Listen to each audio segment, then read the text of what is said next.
क्या है श्लोक? परोक्षमन्मथो मृगसावैः सममेधितो जनः परिहासविजल्पितं सखे परमार्थेन न गृह्यतां वचः। इसे बोलिए मदन जी। परोक्षमन्मथो मृगसावैः सममेधितो जनः परिहासविजल्पितं सखे परमार्थेन न गृह्यतां वचः। ठीक है, अब कालिदास जी लिख रहे हैं, क्या लिखते हैं? क्व वयम क्व परोक्षमन्मथः मृगसावैः सममेधितो जनः परिहास विजल्पितं सखे परमार्थेन न गृह्यतां वचः। एक चीज सामान्य रूप में शब्दार्थ समझिए और तो ठीक है। परिहास विजल्पितम मतलब एक अनुवाद की दृष्टि से, भाषा की दृष्टि से भी सामान्य रूप में आप क्या समझ सकते हैं? परिभाषा विजल्पितम, जैसे बोलते ना, हमने तो मजाक में कह दिया था। क्या बोलते हैं? ऐसे बोलते हैं ना, अरे हमने तो मजाक किया था। उसका अर्थ है परिभाषा, परिहास विजल्पितम। क्या परिहास विजल्पितम मतलब? हमने तो मजाक में कह दिया था। ठीक है, जैसे मान लीजिए तुम किसी लड़की को छेड़ दिए, मारने के लिए आ गई, तो क्या कहोगे? अरे हम तो ऐसे मजाक में कर रहे थे, आप सीरियस मत होइए। बोलते हैं ना कि नहीं बोलते हो? आज तक ऐसा हुआ कि नहीं? नहीं हुआ ना, होना भी नहीं चाहिए। ठीक है, परिहास विजल्पितम बहुत काम लगने वाला शब्द है। नहीं तो आप संस्कृत बोलते समय हमने तो मजाक में कहा था, इसको फिर ऐसे ही टूटा फूटा बोलना पड़ेगा। इसके लिए आपको क्या बोलना है? अरे मैं तो परिहास विजल्पितम मतलब मैंने तो आपके साथ मजाक किया था। परमार्थेन, परमार्थ मतलब क्या होता है मदन जी? परमार्थ मतलब सत्य। परमार्थ मतलब क्या होता है? सत्य। ठीक है, तो परमार्थेन मतलब मैं सत्य कह रहा हूं, अर्थात इसको तुम सच मत समझना। न गृह्यतां वचः है आगे, नहीं तो सामान्य रूप में परमार्थ मतलब सत्य। आगे एक शब्द है मुझे जो पसंद वाला शब्द है, परोक्षमन्मथः।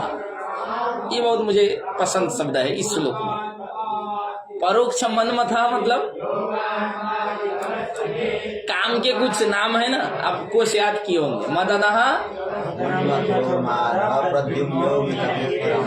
आगे ठीक है, तो कोई नहीं। तो मनमथ मतलब क्या होता है? काम। मदन का अर्थ भी क्या होता है? काम। परोक्ष मनमथ मतलब क्या हुआ? परोक्ष मनमथ मतलब क्या हुआ? बोलिए, परोक्ष मनमथ का अर्थ लगाइए अपनी बुद्धि से।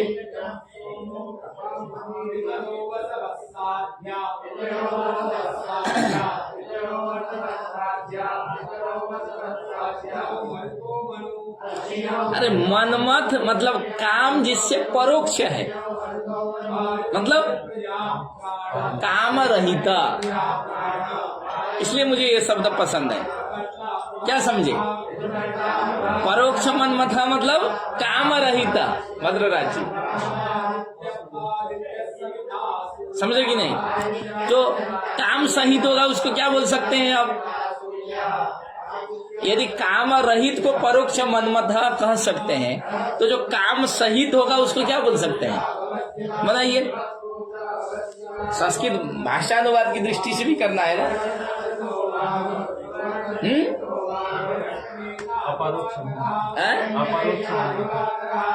क्या हुआ अपरोक्ष मनमथ? क्या हिंदी बताइए। काम से रहित नहीं है। काम से रहित नहीं। काम से, ये तो मैं बोल ही रहा हूँ ना, जो काम से रहित नहीं है अर्थात काम सहित है, उसको क्या बोलेंगे? तो परोक्ष मनमथ का विलोम शब्द क्या होगा असीम जी? प्रत्यक्ष मनमथः। क्या समझना है असीम जी? प्रत्यक्ष मनमथः मतलब काम के सहित, काम के, जिसका काम प्रत्यक्ष है। मतलब काम वासना से युक्त है, यह मतलब हुआ। प्रत्यक्ष मन्मथ मतलब क्या हुआ? काम वासना युक्त अथवा काम वासना सहित। परोक्ष मन्मथ का अर्थ क्या हुआ? काम वासना रहित। ठीक है ना? तो ये जो 3 शब्द विशेष मुझे जो पसंद है, ये क्या? परोक्ष मन्मथ, एक है परिभाष विजल्पितम, एक है परमार्थ। ठीक है, आगे तो बहुत नॉर्मल शब्द हैं जो प्रयोग होते हैं। देखिए बात क्या है, दुष्यंत वास्तव में शकुंतला को पसंद करते हैं। ठीक है ना? और विविध नाटक भी कर रहे हैं वहां जाके, विविध सक्रियताएं होती हैं। जब कोई लड़का लड़की को पसंद करता है ना, उसकी सक्रियता अलग हो जाती है, उसकी सक्रियता अलग हो जाती है। ठीक है, वो कुछ ना कुछ बोलेगा, छेड़ने का काम करेगा, है ना, मजाक करने की चेष्टा करेगा और चाहेगा कि वो जो है हमसे बोले, वो हमसे बात करे, इस तरह की एक्टिविटी वो करता है। तो दुष्यंत अभी गए हैं तो कुछ ना कुछ सक्रियताएं अपनी बढ़ाएं। सबसे बड़ी समस्या क्या होती है ये प्रेम के चक्कर में, कि डरना पड़ता है अपनों से। सबसे बड़ी समस्या ये है। तो विदूषक तो इसका मित्र है। विदूषक क्या है? इसका मित्र है। किसका? दुष्यंत का। उसी विदूषक से डर रहा है। पहले तो मजाक में कह दिया, हाँ यार वो लड़की मुझे पसंद है, ऐसे बोलता है ना आदमी। जैसे आसिम जी, मान लीजिए कोई लड़की पसंद आ गई तो धीरे से बोल दिए भद्रराज जी से, कि हाँ यार मुझे तो अच्छी लगती है वो लड़की। अब बाद में बुद्धि में क्या आता है, चलो हमने तो कहा कि गलती कर दी यार, उससे तो नहीं करना चाहिए। ठीक है ना? बाद में फिर दिमाग में आएगा क्या कि हो सकता है यार भद्रराज जी गुरु जी से कह दे, है ना, हो सके भद्रराज जी प्राचार्य जी से कह दे। ऐसा दिमाग में तुरंत आ जाता है। वो हम भी अगर ऐसा चीज करें ना तो हमको भी आता है तो उससे नहीं करना चाहिए, हमने गलती कर दी। अच्छा, तुरंत क्यों कहता है? क्योंकि प्रसन्नता में कहता है, क्योंकि लड़की पट गई होती है तो प्रसन्नता में कहता है कि यार उसको मैं पसंद करता हूँ। देखो विवेक जो है मुस्कुरा के देख रहा है। ठीक है ना? तो भाई अब दुष्यंत के साथ यही हुआ है। वहां विदूषक को सारी बातें पता है, सारी बातों से विदूषक जो मित्र रहता है वह अवगत है और कह दिया। अब उसको ये डर है कि अगर इस विदूषक को पता चलेगा तो क्या करेगा? जय जय इस विदूषक। अच्छा पिताजी ना, जय जय, बैठिए, मैं आपको प्रणाम कर रहा हूँ, कुछ नहीं करना, आप बैठिए। नहीं बैठिए, आइए ऊपर बैठिए, ऊपर नहीं ना, ऊपर बैठना, ऐसा मत, ऊपर बैठिए, बात मानिए, ठीक है, ऊपर बैठिए ना, ऐसा मत, ऊपर बैठिए, मुझे अच्छा नहीं लगेगा, पता नहीं है। ठीक है ना, थोड़ा सा पढ़ा लूं। तो अब विदूषक से क्या हुआ? विदूषक को सारी बातें पता है। उसको डर यह है दुष्यंत को कि जाके कहीं रानियों से ना कह दे। सबसे बड़ी समस्या ये है। क्या समस्या है? भाई रानियों से कह देगा तो घर बर्बाद हो जाएगा। जाके विदूषक कह देगा तुम लोग तो यहाँ हो, राजा तो जो है शकुंतला के चक्कर में जो है जंगल में पड़े हुए हैं, क्या करोगी तुम लोग? तो स्वाभाविक है रानियों की भी चिंता बढ़ जाएगी। तो अब क्या कर रहा है? उसको अपना स्पष्टीकरण दे रहा है कि मैं वास्तव में शकुंतला को पसंद नहीं कर रहा हूं। मैं यार शकुंतला को पसंद करूंगा, मैं कौन हूं तुम जानते नहीं हो, ये कह रहा है। अब क्योंकि उसको सबसे बड़ी चिंता घर की है। क्योंकि अब इस प्रसंग के बाद क्या करता है, वो विदूषक को लौटा दिया है कि जाके तुम वहां काम करो, हम जो है अपना आते रहेंगे। अब अकेले भेज रहा है, सैनिकों को भी भेज दिया है, क्योंकि दुष्यंत कहते हैं कि ये तो जो है क्या है, ऋषियों का आश्रम है, ऋषियों का आश्रम है, तो यहाँ जो है सेनाओं को लेके जाना मुझे उचित नहीं लगता है, और भीड़ भाड़ बढ़ाना जो है उचित नहीं लगता है। अब भाई प्रेमी भी तो यही सोचता है कि कभी आप जो है किसी बालिका से, कन्या से मिलने जाएंगे तो आप किसी पूरे नेपाली विद्यालय को लेके जाएंगे क्या? जाएंगे बताइए, आप क्या कहेंगे? अच्छा आप लोग चले जाइए, वहां क्लासें भी चल रही होंगी, कक्षाएं भी चल रही होंगी, पढ़ लीजिए, मैं महिला दिन से एक छोटा सा काम करके आता हूँ, है ना असीम जी? असीम जी को अनुभव है कि नहीं पता नहीं, भद्राराज जी तो सीधे हैं, ठीक है। बस इसी तरह आप लोग लौटा देते हैं। तो दुष्यंत भी क्या कर रहे हैं, विदूषक को लौटा दिए। वो क्या कहते हैं, एक पंक्ति लिखते हैं, ऋषि गौरवाद आश्रमम गच्छामि। क्या? ऋषि गौरवाद आश्रमम गच्छामि। ऋषि गौरवा मतलब ऋषियों के प्रति मैं राजा हूं, मेरा सम्मान है, और राजा का सम्मान है जो वैदिक धर्म संस्कृति को मानते हैं, सनातन धर्म वैदिक संस्कृति को मानते हैं, उनका सम्मान करना क्या है, मेरा कर्तव्य है। ऋषि गौरव मतलब उनके प्रति मेरा आदर भाव होने के कारण, उनके आश्रम के प्रति मेरा आदर भाव और सम्मान भाव होने के कारण मैं आश्रम की तरफ जा रहा हूं। ये मत सोचो शकुंतला को देखने जा रहा हूं। वही कहता है, ऋषि गौरवाद आश्रमम गच्छामि न खलु सत्यमेव तापस कन्यकायाम ममाभिलाषः। ये जान लो, उस तापस कन्या पर मेरी कोई रुचि नहीं है, कोई अभिलाषा नहीं है। मैं राजा हूं, क्या मैं राजा जैसा उस तापस कन्या से मैं प्रेम कर सकता हूं? मेरी कभी रुचि वहां हो सकती है? तुम भी सोचो मेरी कैटेगरी क्या है। ये जो है विदूषक को कह रहा है दुष्यंत। तो एक श्लोक कहते हैं, क्या कहते हैं, क्व वयम क्व परोक्ष मनमथः, आगे मृगसावे समम समम मृगसावे समम येदितो जनः वयम। हे सखे, नीचे का सखे परियास विजल्पितम सखे का जो है संबोधन का है, हे सखे। क्या? वयम क्व मतलब हम लोग कहाँ, अपनी उच्चता दिखा रहा है राजा। हम लोग कहाँ मतलब मैं किस कैटेगरी का हूं देख लो, है ना। मगर प्रेम तो किसी से भी हो सकता है भाई। प्रेम में तो न तो जाति है न धन संपत्ति है, जो सच्चा प्रेम है वहां तो कुछ नहीं है। इसलिए लोग कहते हैं ना, प्रेम में व्यक्ति क्या होता है, अंधा होता है। क्या बोलते हैं, प्रेम में व्यक्ति अंधा होता है। तो मगर कहता क्या है, वह वयम, हे सके वयम को, हम लोग कहा मतलब हम लोग राजकुल से बिलोंग करते हैं और मैं तो स्वयं राजा हूं।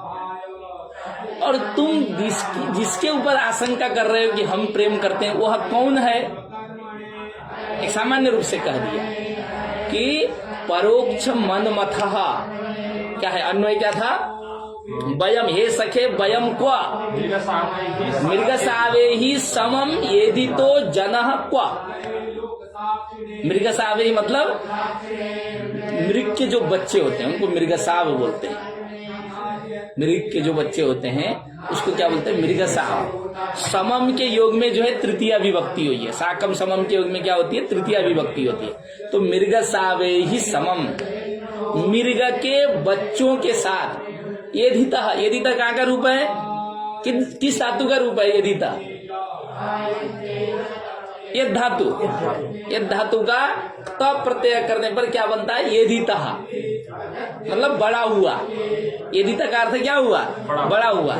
मृग के बच्चों के साथ बड़ा हुआ जन मतलब व्यक्ति। अभी शकुंतला को नहीं कह रहा है, एक सामान्य रूप में कह रहा है, क्योंकि किसी एक शकुंतला के लिए ही नहीं ना बना है काव्य।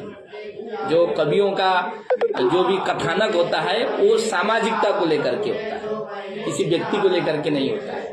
तो समाज में क्या है कि मृगसावे ही समम येदितो जनः क्वः, मृग के बच्चों के साथ बड़ा हुआ व्यक्ति कहाँ, अर्थात उसमें और हमारे में बहुत अंतर है। वो तापस कन्या है, वो वन में रहती है, जंगल में रहती है, आश्रम में रहती है, मृग के बच्चों के साथ खेलती है, और मैं कौन हूं, राजा हूं। तो अंतर समझ में आया कि नहीं, बताओ मदन जी। इसलिए वो तापस कन्या है, इसलिए क्या है, परोक्ष मनमथ है, मद्रराज जी काम से रहित है। अगर मैं कथनचित चाह भी लूंगा, मान लो, वो कैसे चाहेगी बेचारी, ये दिखाना चाहते हैं। शकुंतला की प्रशंसा भी तो करनी है भाई, प्रेमी बड़ा नाटक करते हैं ना। तो कह रहा है कि वो कैसे चाह सकती, मान ली मैं तो राजा हूं, मैं तो राजस गुण से रजोगुण से युक्त हूं, मैं तो कथनचित चाह भी सकता हूं, मगर वो नहीं चाहेगी। इसलिए जाके रानियों से मत कह देना कि दोनों का प्रेम शुरू हो गया। इसलिए परोक्ष मन्मथ शब्द दिया। अर्थात तपस्या करने वाले जितने भी लोग होते हैं आश्रमों में, उनको क्या होना चाहिए? परोक्ष मन्मथ होना चाहिए, प्रत्यक्ष मन्मथ नहीं होना चाहिए। प्रत्यक्ष मन्मथ है इसका मतलब आप तपस्वी नहीं है, काम वासना से आप क्या है? युक्त है, काम वासना से रहित नहीं है। यह शकुंतला कौन? वो ऋषि के आश्रम में रहती है, ठीक है, तपस्विनी है, इसलिए इसमें कहीं भी मुझे नहीं लगता है कि काम वासना छिपी हुई है। आगे कहते हैं परिहास विजल्पितम, हे सखे मैं अगर तुमसे कुछ बात कह भी दिया, अगर ये मैं कहा कि भाई अनसुया प्रियम बदा शकुंतला में, यार शकुंतला बहुत अच्छी लग रही है, वो बीच वाली, ये हमने कह भी दिया, तो कहता है परमार्थे न गृह्यताम वचः, मेरी वाणी को क्या, मेरी वाणी को मैंने जो परिहास में कह दिया था, उस वाणी को परमार्थे न मतलब सत्यता पूर्वक, न गृह्यता मतलब मत लो भैया, मेरी उस तपस्विनी कन्या के प्रति कोई अभिलाषा नहीं है, कोई मेरी रुचि नहीं है, ठीक है, उसमें और हमारे में क्या है? बहुत अंतर है। अगर कथनचित मैं चाह भी लूंगा उसको, शकुंतला को, तब भी शकुंतला मुझको नहीं चाहेगी, क्योंकि उसमें काम वासना है ही नहीं, ठीक है ना। भले ही क्या होता है? प्रेम होता है, प्रेम में क्या होता है ना, निस्वार्थ प्रेम बोलते हैं, कुछ भी कहते हैं, कहीं ना कहीं काम वासना छिपी रहती है, यह दिखाना चाहते हैं कालिदास। कहीं ना कहीं आप किसी से प्रेम करोगे, लड़की छोड़ दोगी, तो आप क्या कहोगे? यार मैं तो तुमसे जो है निस्वार्थ प्रेम किया था। निस्वार्थ कौन जान रहा है तुम में कितनी काम वासना छिपी हुई थी, ठीक है ना। इस चीज को दिखाना चाहते हैं। एक बार श्लोक बोलते हैं, पूरा श्लोक बोलिए, क्या है?